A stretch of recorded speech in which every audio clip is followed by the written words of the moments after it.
ATM এর সামনে দাঁড়িয়ে থাকা দুজন বয়স্ক মানুষ, একজন বৃদ্ধ আর একজন বৃদ্ধা, আমাকে দেখতে পেয়েই আমার সামনে এগিয়ে এলো। দেখেই মনে হলো ওনারা স্বামী স্ত্রী। আমিও টাকা তোলার জন্য এটিএম এ গেছি। আমি যাওয়ার আগে থেকেই ওনারা দাঁড়িয়েছিল। আমার সামনে এসে বৃদ্ধ মানুষটি বলে, আমাকে টাকাটা তুলে দেবে বাবা? কেন দেব না, নিশ্চয়ই দেব। আমি টাকা তুলে দেব শুনে এটিএম কার্ডটা আর একটা কাগজে লেখা পিন নম্বরটা পাঞ্জাবির পকেট থেকে বের করে দিয়ে বলে, নাও বাবা, চলুন ভেতরে চলুন, আমি তুলে দিচ্ছি। না না, আমরা বাইরে দাঁড়িয়ে আছি, ও তুমি তুলে নিয়ে এসো যাও। সে কি, আপনি চলুন, আপনার টাকা আপনি যাবেন না, সেটা হয় নাকি?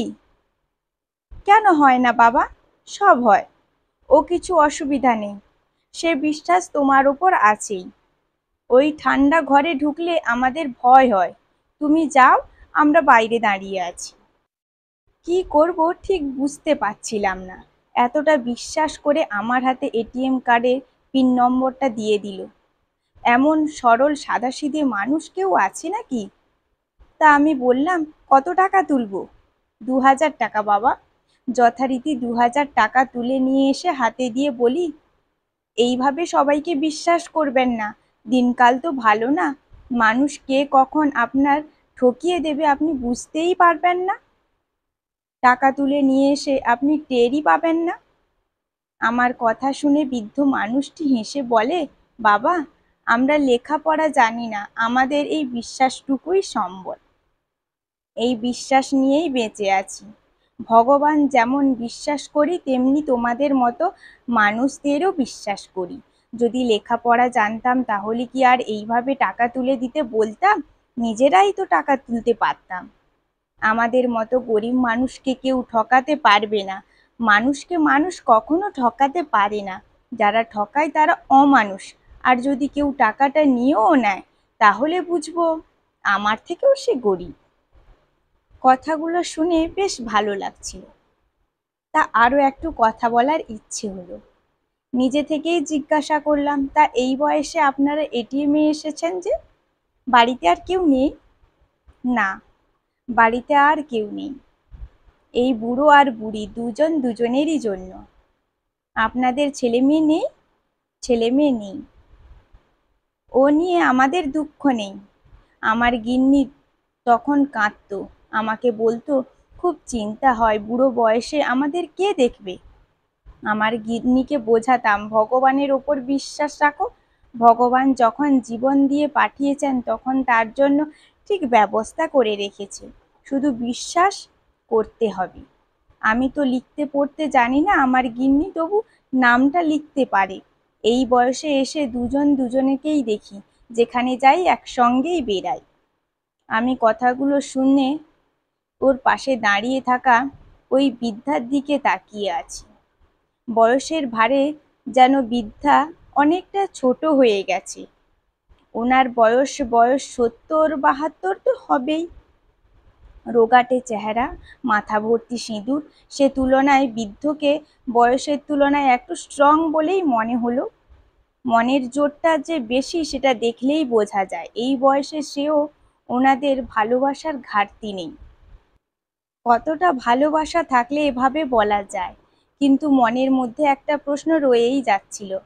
গরিব মানুষ অথচ লেখাপড়া জানে না, এই এটিএম কার্ডটা তার মানে ব্যাংকের অ্যাকাউন্ট তো আছেই। ভাবি একবার জিজ্ঞাসা করি। দেখি হঠাৎ করেই ওই বৃদ্ধের পকেটে থাকা মোবাইলের রিংটা হচ্ছে। রিং শুনে পাশে দাঁড়িয়ে থাকা বৃদ্ধা বলে উঠল, ওই বুঝি বাবু ফোন করেছে, ফোনটা ধরো। দেখলাম বৃদ্ধ পকেট থেকে কিপ্যাড দেওয়া মোবাইলটা বের করে ফোনটা লাউডে দিয়ে বৃদ্ধার মুখের সামনে ধরে বলল, হ্যালো, বলো। ফোনের ও প্রান্ত থেকে ভেসে আসা একটা ছেলের গলা, টাকা তুলেছ তো? হ্যাঁ বাবা।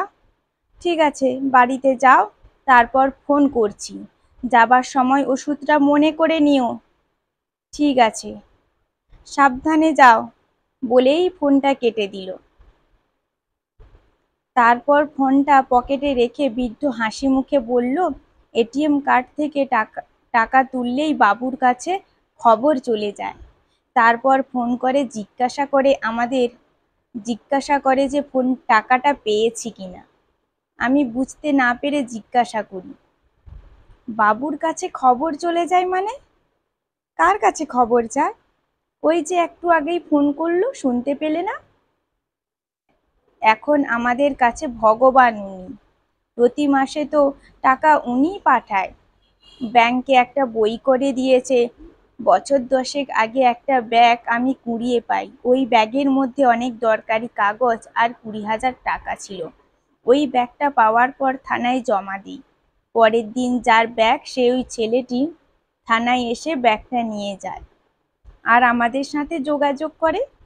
ওটা ফিরে না পেলে ওর চাকরিটা নাকি আটকে যেত। ও বলেছিল, টাকাটা বড় কথা নয়, দরকারি কাগজগুলা না পেলে কি যে হতো। অনেক বড় উপকার করলে। তারপর আমাদের এই অবস্থা দেখে ছেলেটি নিজেই বলেছিল, তোমাদের আমার আর কোনো এক বাবা মা? আমি তোমাদের পাশে আছি। চাকরি পাওয়ার পর থেকে প্রতি মাসে টাকা পাঠায়।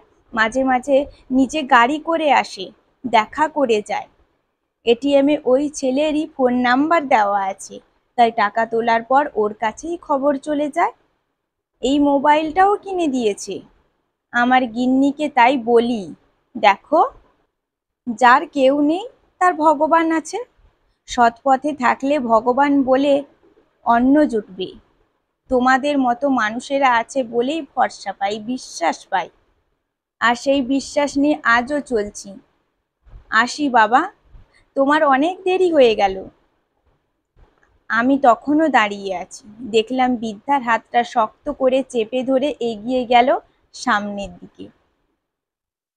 কত কি শিখিয়ে দিয়ে গেল এইটুকু সময়ের মধ্যে।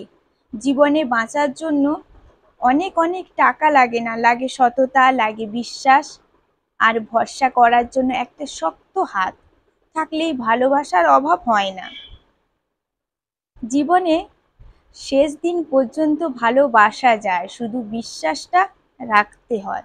সত্যি তো, যার কেউ নেই তার ভগবান আছে।